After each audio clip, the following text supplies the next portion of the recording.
অনেকদিন আগের কথা। একটি ছোট্ট গ্রামে থাকতো হরিদাস নামে এক ফুচকাওয়ালা। তার ফুচকার স্বাদ এতই ভালো ছিল যে দূর দূরান্ত থেকে মানুষ তার দোকানে আসতো। দাদা, আর একটা প্লেট দিন। আপনার ফুচকার মতো স্বাদ আর কোথাও নেই। ধন্যবাদ, আবার আসবেন। সততা আর ভালো মানের উপকরণের জন্য হরিদাসের দোকান প্রতিদিন জমজমাট থাকতো। একদিন তার মনে লোভ জন্ম নিল।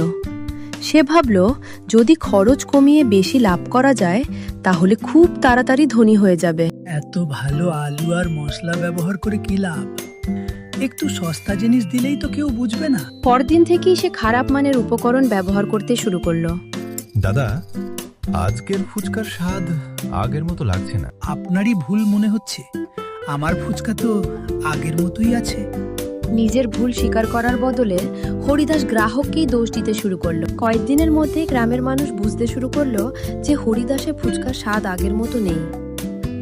একজনের অভিযোগ ধীরে ধীরে সবার মুখে মুখে ছড়িয়ে পড়ল।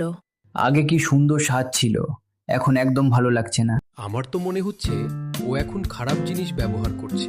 অভিযোগ শুনেও হরিদাস নিজের ভুল শুধরালো না, বরং আরো বেশি লাভের আশায় আরো সস্তা উপকরণ কিনতে শুরু করলো। লোকজন দু একদিন বলবে, তারপর আবার খেতে আসবে। আমার লাভটাই আসলো। সেদিন এক ছোট ছেলে ফুচকা খাওয়ার পর অসুস্থ হয়ে পড়ল। ঘটনাটি গ্রামে দ্রুত ছড়িয়ে পড়ল। কয়েকদিনের মধ্যেই হরিদাসের দোকান প্রায় ফাঁকা হয়ে গেল। এ কি, সবাই আমার দোকান ছেড়ে ওখানে যাক। বাবা, লোভ করে কেউ বড় হতে পারে না। মানুষের বিশ্বাস একবার ভেঙে গেলে তা ফিরিয়ে আনা খুব কঠিন। আপনি নিজের কাজ করুন, আমাকে শেখাতে হবে না। অহংকার আর লোভে অন্ধ হয়ে হরিদাস এই মূল্যবান উপদেশও শুনল না। এক সময় যে দোকানে দাঁড়ানোর জায়গা পাওয়া যেত না, আজ সেখানে ঘন্টার পর ঘন্টা বসেও একজন গ্রাহক আসে না।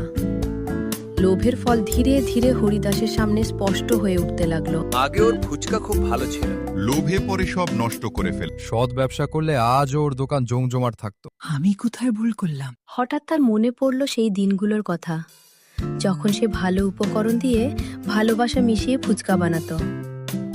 তখন লাভ হয়তো একটু কম ছিল, কিন্তু মানুষের ভালোবাসা ছিল হরিদাস সিদ্ধান্ত নিল, আজ থেকে আর কোনো প্রতারণা নয়, সে আবার সততার পথে ফিরে আসবে। মানুষের বিশ্বাসই আমার সবচেয়ে বড় সম্পদ।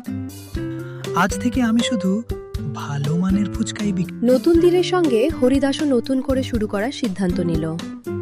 এবার তার একটাই লক্ষ্য, মানুষের বিশ্বাস আবার অর্জন করা। ভুল স্বীকার করা সহজ নয়। দেখি এবার সত্যি বদলাও কিনা। ক্ষমা চাওয়া ছিল তার পরিবর্তনের প্রথম পদক্ষেপ। আজ আবার আগের সেই স্বাদ ফিরে এসেছে। ধন্যবাদ। এবার থেকে সব সময় এই মানই বজায় রাখব। সততা, পরিশ্রম আর ভালো ব্যবহার, এই তিনটি গুণ আবার হরিদাসকে সবার প্রিয় ফুচকাওয়ালা করে তুলল। একজনের বিশ্বাস ধীরে ধীরে আরো অনেক মানুষের বিশ্বাস ফিরিয়ে আনতে শুরু করলো। একটি ছোট ছেলে ফুচকা খেতে খেতে হরিদাসকে প্রশ্ন করছে, কাকু, এত ভালো ফুচকা বানানোর রহস্য কি? ভালো উপকরণ, পরিশ্রম আর কখনো লোভ না করা। হরিদাস বুঝে গিয়েছিল, সাময়িক লাভের চেয়ে মানুষের ভালোবাসা অনেক বড় সম্পদ। কয়েক মাস কেটে গেছে। নিজের ভুল শুধরে নিয়ে হরিদাস আবার সবার প্রিয় ফুচকাওয়ালা হয়ে উঠেছে। এবার মানুষ শুধু তার ফুচকা স্বাদের জন্য নয়, তার সততার জন্যও তাকে সম্মান করে। হরিদাস, তুমি প্রমাণ করে দিয়েছো যে মানুষ ভুল করতেই পারে, কিন্তু নিজের ভুল স্বীকার করে সংশোধন করাই আসল সাহস। আপনাদের বিশ্বাস ফিরে পাওয়াই আমার সবচেয়ে বড় পুরস্কার। দাদা, ব্যবসায় সফল হওয়ার সবচেয়ে বড় রহস্য কি? সততার পথে ফিরে আসার পর শুধু তার ব্যবসায় নয়, তার পরিবারেও সুখ শান্তি ফিরে এলো। গল্পটি যদি আপনাদের ভালো লেগে থাকে তাহলে ভিডিওতে একটি লাইক করুন, আপনার বন্ধুদের সঙ্গে শেয়ার করুন এবং এমন আরও সুন্দর শিক্ষামূলক কার্টুন গল্প দেখতে আমাদের চ্যানেলটি সাবস্ক্রাইব করতে ভুলবেন না। ধন্যবাদ। লোভ মানুষকে ধ্বংসের পথে নিয়ে যায়, কিন্তু সততা ও পরিশ্রম মানুষকে সম্মান, সাফল্য এবং সুখ এনে দেয়।